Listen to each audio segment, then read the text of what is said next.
මාධ්‍ය හමුවට පැමිණි මාධ්‍යවේදීන් ඉතාමත් මාදරෙන් පිළිගන්නවා. මම සංජය මහවත්ත කැඳවුම්කරු සිවිල් බුද්ධ පෙරමුණ. අද දවසේදී විශේෂයෙන් අවධාරණය කරන්නේ ඊයේ දවසේදී බාල ඖෂධ නඩුවේ විමර්ශන අවසන් වුණා. ඒ සම්බන්ධයෙන් අපි ඉතාමත්ම සතුටුයි.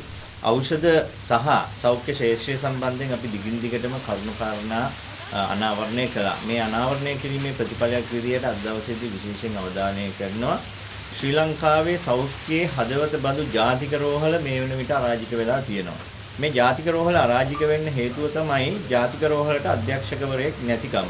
ජාතික රෝහල විතරක් නෙමෙයි මේ වෙන විට මහනුවර මහ රෝහල, ඒ වගේම කරාපිටිය මහ රෝහලත් අරාජික තත්ත්වයට පත් වෙලා තියෙනවා. මේකට හේතුව තමයි වැය බාලා වැඩ බලන්න පටන් ගැනීම. ඒ කියන්නේ වැඩ බලන අධ්‍යක්ෂකවරුන් තමයි මේ රෝහල් වල ඉන්නේ. දැන් අපි බලමු ජාතික රෝහලට අධ්‍යක්ෂකවරයෙක් නැති වුණාට පස්සේ මොකද වෙන්නේ කියලා.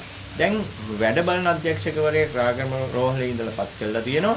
ඒ රාගම රෝහලේ ඉඳලා පත් කරපු වැඩ බලන අධ්‍යක්ෂකවරයා මේ වෙලාවේ අසාධ්‍ය තත්ත්වෙන් දැඩි සත්කාරකගේ ප්‍රතිකාර ලබනවා ඩෙන්ගු රෝගය උස්සන්න වීම නිසා. ඉතින් මේ අවස්ථාවේදී සෞඛ්‍ය අමාත්‍යවරයා කරන්න ඕනි ඉතා ඉක්මනට මේ සම්බන්ධයෙන් අධ්‍යක්ෂකවරයෙක් පත් කිරීම තමයි. අපි අහන්න කැමති කාරණාව තමයි ඇයි මේ අධ්‍යක්ෂකවරයෙක් පත් කරන්නේ නැත්තේ කියලා. අපි මේ පිළිබඳ දිගින් දිගටම හොයාගෙන ගියා. හොයාගෙන ගියාට පස්සේ අධ්‍යක්ෂකවරයාට හිමි වී යුතු නිල නිවාසය සහ වාහන දෙක මේ වන විටත් භාවිතා කරමින් පවතිනවා. එතකොට අපිට කාරණාව පැහැදිලි. කාරණාව ඔප්පු වෙනවා. දැන් අධ්‍යක්ෂකවරයා නැහැ. අධ්‍යක්ෂකවරයාගේ නිල නිවාසය සහ අධ්‍යක්ෂකවරයාට හිමි වාහන දෙක මේ වෙලාවේ පාවිච්චි වෙනවා. පාවිච්චි කරන්නේ කවුද? අනිල් ජාසිංහගේ එහෙම නැත්නම් සෞඛ්‍ය ලේකම්තුමාගේ සෝවියට් දේශීය එකට ඉගෙන ගත්ත අතිජාත මිත්‍රයා.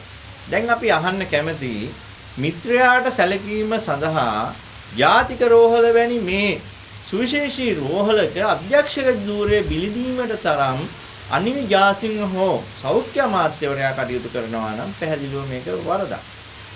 මෙන්න මේ වරද සමාජයට එහෙම නැත්නම් මේ රටේ ජනතාවට නිරාවරණය කිරීම තමයි අද දවසේදී මේ මාධ්‍ය හමුවේදී අපි සිද්ධ කරන්නේ.